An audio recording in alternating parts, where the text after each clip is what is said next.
दो कहानियां सुनाता हूं, पहली झूठी है, दूसरी सच्ची है।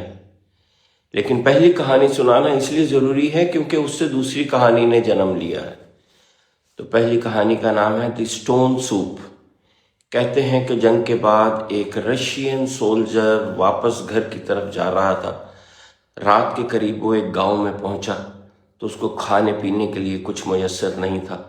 उसने लोगों के दरवाजे खटकाए। सब घरों ने कहा, गांव वालों ने, कि नहीं, हमारे पास तो तुम्हारे लिए खाने को कुछ नहीं है, हम तो खुद भूखे हैं, हम तो खुद भूखे।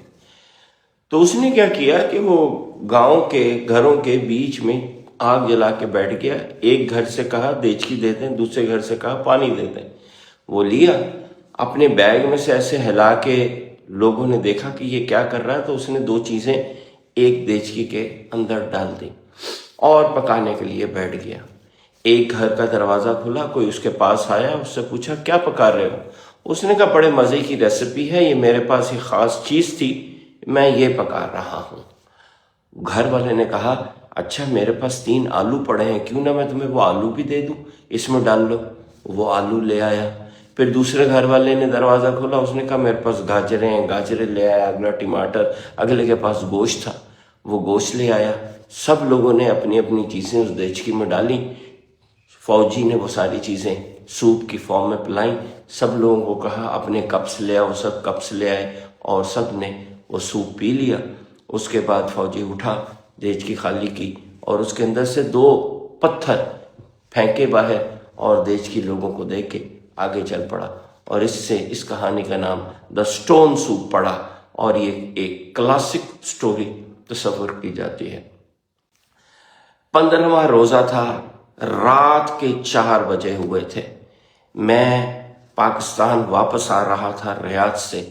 4 बजे सहरी का टाइम हुआ तो मैंने इधर उधर देखा तो पता चला कि इस टाइम पे एयरलाइंस वाले कोई सहरी दे ही नहीं रहे। एक साहब मेरे साथ बैठे थे और 2 मेरे इस तरफ बैठे हुए थे। मेरे माइंड में ये कहानी स्टोन सूप आई। मैंने इधर उधर साहबों से पूछा, मैंने कहा भाई सहरी के लिए कुछ है? सब ने कहा नहीं, कुछ भी नहीं है, बस खाली पेटी जो है सब बस बैठना पड़ेगा।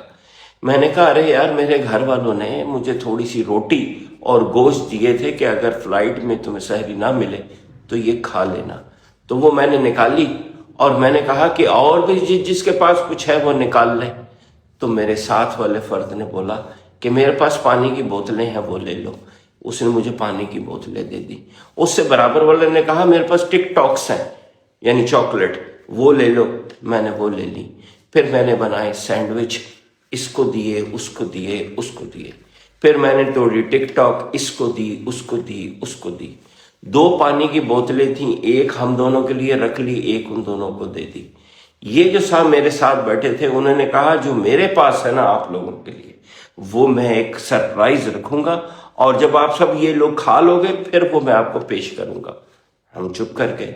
बहरहाल हमने ये सारा कुछ खाया। जब खा चुके तो ये सीधे हाथ वाले साहब बोले मेरे पास एक बड़ी बोतल आबे जमजम की है, लीजिए, सहरी के बाद आखिर में हम सब आबे जमजम पिएंगे।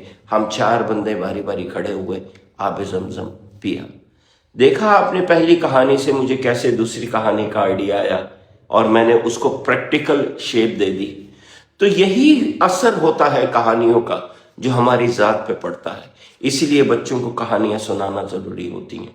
बच्चों को सच्ची कहानियां सुनाने के लिए जो कि उनकी जात के ऊपर असर डालें, जिससे उनकी लाइफ स्किल्स बिल्ड हो, ये कहानियां उनको सुनाएं। आखिरी अशरा रमजान का शुरू हो रहा है, इस वक्त आपके पास ये किताब होनी चाहिए और आप रोजाना इसमें से कुछ कहानियां अपने बच्चों को जरूर सुनाएंगे। और ऑर्डर करने के लिए ये रही हमारी वेबसाइट।